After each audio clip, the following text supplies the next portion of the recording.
Halo gengs, Goca. Jadi udah sekitar 6 bulan gitu semenjak gua pakai PC gua yang belakang ini. Dan speknya itu adalah Ryzen 7 3700X dan MSI RTX 3070. Jadi pas gua rakit dulu itu harganya sekitar di 25 jutaan.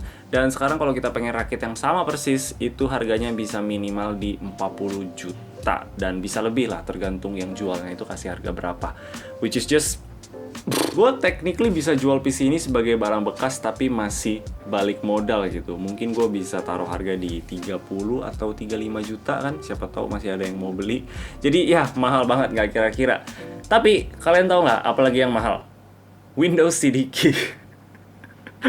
Maaf. Sponsor time. Kalian malas gak sih udah rakit PC mahal-mahal? Tahu-taunya harus beli Windows yang mahal juga. Well, jangan khawatir, karena ada cdkeydeals.com. CDK Deals adalah tempat official untuk kita beli CDK maupun untuk games dari Origin, Steam, atau Uplay. Untuk Xbox prepaid card juga ada, dan of course tentunya untuk Windows CDK juga ada. Contohnya, kalian baru install Windows 10 Pro di PC baru kalian dan butuh activation code-nya. Nah, kita bisa beli Windows 10 Pro CDK cuma di harga $20.98. Dan harganya masih bisa turun lagi dengan cara pakai kode TIM20 untuk dapetin 20% potongan harga. Caranya, cari Windows 10 Pro di search bar, klik yang pertama, klik buy now. Di sini ada box type your code dan kita isi dengan TIM20 untuk dapetin 20% diskonnya tadi. Klik apply dan kita bisa lihat harganya udah kepotong dari $20.98 ke $16.78. Sekarang tinggal klik submit order. Pilih payment method sesuai yang kalian mau. Di sini gue pilih pakai PayPal, pakai credit card juga bisa. Setelah berhasil transaksinya, kita tinggal pencet tombol get the key untuk dapetin CD key untuk Windows kita. Dan kita bakal dapat kodenya di sini yang gue udah blur biar kalian nggak curi punya gue ya. Kalian harus beli sendiri. Untuk aktifinnya kita bisa ke search bar, ketik activation settings. Nah, di sini kita bisa lihat kalau punya gue udah aktif, tapi untuk kalian yang belum, tinggal pencet change product key di bawah sini dan copy paste CD key yang kita dapetin tadi. And boom, selesai. Sesimpel itu dan segampang itu. Kalau kalian pengen informasi lebih lanjut, gue bakal kasih linknya di bawah, jadi pastiin kalian cek. Oke, jadi kenapa gue pengen bikin video soal PC gue lagi? Karena gue pengen install RAM. Sekarang sih masih di 16 GB, tapi gue pengen tambahin lebih karena kalau pakai editing itu udah mulai agak sedikit pelan ya. Dan juga gue pengen bersihin PC gue. Dan kita bakal lihat cara install RAM dan juga cara bersihin PC itu seperti apa. Step 1, matiin komputer kalian. Step 2, cabut semua colokan, terutama colokan power. Step 3, tidurin PC kalian biar lebih gampang prosesnya. Step 4, karena komponen gue gede-gede, jadinya gue mesti cabutin dulu. Kalau kalian bisa langsung akses ke RAM-nya, skip ke step berikutnya. Step 5, buka slot RAM-nya. Step 6, masukin RAM-nya, tekan di dua sisi. Dan by the way, kalau kalian pengen tambahin RAM dari 2 stick ke 4 stick kayak gue tadi, disarankan untuk beli yang sama persis aja sama yang kalian punya sebelumnya gitu, biar gak ribet nanti kalau misalkan timingnya atau frekuensinya beda. Which kalau mau dijelasin itu bakal lebih panjang lagi, jadi intinya beli yang sama persis aja. Oke? Step 7, balikin komponen lain. And bada bing, bada boom, selesai.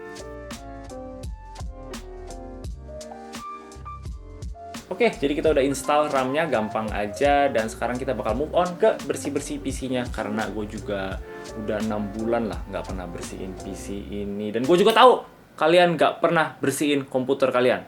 Ya kan? Nggak usah bohong. Jangan sok bersih. Disgusting. Oke, kita bakal bersihin pakai ini.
Oke, jadi sekarang udah selesai dan sangat clean kayak baru beli. Nah, jadi setelah 6 bulan apa yang terjadi? Apakah ada kendala? Yes. Jadi kalau kalian nonton video yang dulu pas gua rakit, kalian pasti tahu kalau RAM-nya itu pernah nggak stabil kalau dijalanin di 3600 MHz. Jadi di akhir video itu gue turunin ke 3200 MHz dan so far itu jadi lancar. Tapi nggak lama gue iseng dan coba naikin lagi ke 3600 dan juga gue nontonin video tips-tips dari Linus Tech Tips, Jace2Sense, dan juga the super long, super boring video dari Gamers Nexus. Oh my god. Dan akhirnya gue bisa stabil di 3600 dan juga F-clock-nya itu gue set di 1800 dan voltnya itu di 1,35. Dan untuk beberapa bulan kayak sekitar 2-3 bulan gitu, PC-nya itu stabil, aman. Tapi suatu saat tiba-tiba PC gue mati lagi, tiba-tiba gitu. Gue lagi kerja, tiba-tiba PC-nya mati. Terus gue coba nyalain lagi dan ternyata nggak bisa. Abis itu gue lihat di motherboard gue kalau lampu RAM-nya itu nyala, pertanda kalau RAM-nya yang bermasalah. Dan setelah lama gue cobain nyalain, matiin. Abis itu gue cabut satu RAM-nya dan ternyata bisa nyala. Abis itu gue masuk ke BIOS dan turunin lagi ke 3200. Jadinya sekarang ini masih stay aja di 3200. Pas gue tambahin 2 RAM tadi, gue actually masukin ke BIOS dan gue pengen coba lagi naikin ke 3600. Tapi kalau gue inget rasa capek dan pusingnya itu, gue jadinya ya males aja gitu. Ya udahlah, gue set aja di 3200, yang penting stabil, yang penting aman. Tapi oke, kita cukup ngomongin RAM. Untuk performance-nya sih ini PC-nya masih sangat untuk kegiatan gue main game dan juga editing ya. MSI RTX 3070-nya itu mantep banget. Gue nggak pernah lihat suhunya itu di atas 70 derajat, selalu sekitar kayak 65-66 gitu kalau lagi heavy load, dan juga nggak pernah berisik sama sekali. Padahal gue udah overclock GPU-nya di MSI Afterburner. The fact that suhunya itu nggak pernah panas dan juga nggak pernah berisik, itu super nice. Kipas yang gue selalu dengar itu adalah kipas dari casingnya ini kipasnya memang sedikit agak ada suara ya, tapi suara AC gue atau enggak suara kipas angin gue kalau gue nyalain juga selalu lebih keras daripada PC gue. Jadi untuk overall sih gue masih merasa PC gue itu sangat silent. Dan juga untuk game-game yang gue main itu semua sangat lancar, walaupun game-game yang gue main sih rata-rata nggak terlalu berat ya, kecuali mungkin Cyberpunk, which gue udah lama sih nggak main lagi. Jadi pokoknya untuk performance-nya gue sangat senang. Untuk Ryzen 7 3700X-nya juga udah sangat cukup buat kegiatan gue. Gue mostly itu edit foto di Lightroom dan juga Photoshop, dan untuk video itu gue edit di Premiere Pro. Semuanya kerasa snappy dan juga sangat lancar. Pokoknya workflow gue tuh jadi sangat cepet dan juga efisien. Walaupun CPU ini udah ada yang terbarunya dan juga ada satu lagi yang di atasnya yaitu Ryzen 9, gue merasa gue nggak butuh upgrade sama sekali, kecuali mungkin gue upgrade kamera ke yang lebih berat atau gue mulai shoot 4K di kamera ini.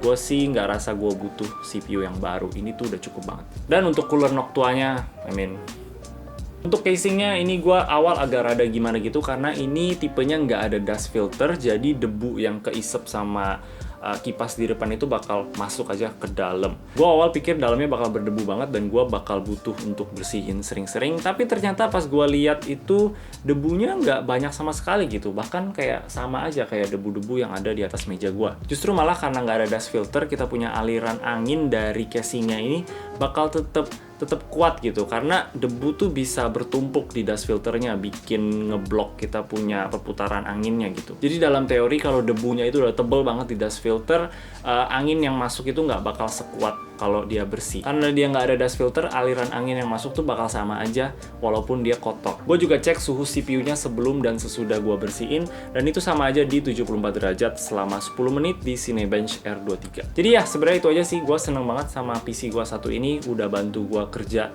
dan juga main game lebih enak gitu, lebih cepat. Kalau kalian pengen rakit konfigurasi yang sama persis, kalian bisa tinggal ikutin gua aja dan itu bakal fine-fine aja. Sayangnya harganya lagi nggak kira-kira, jadi kita cuma bisa berdoa aja biar harganya bisa balik ke normal. Tapi ya, itu aja dari gua. Kalau kalian suka video ini, boleh kasih like dan juga subscribe. Thank you yang udah nonton. Bye-bye.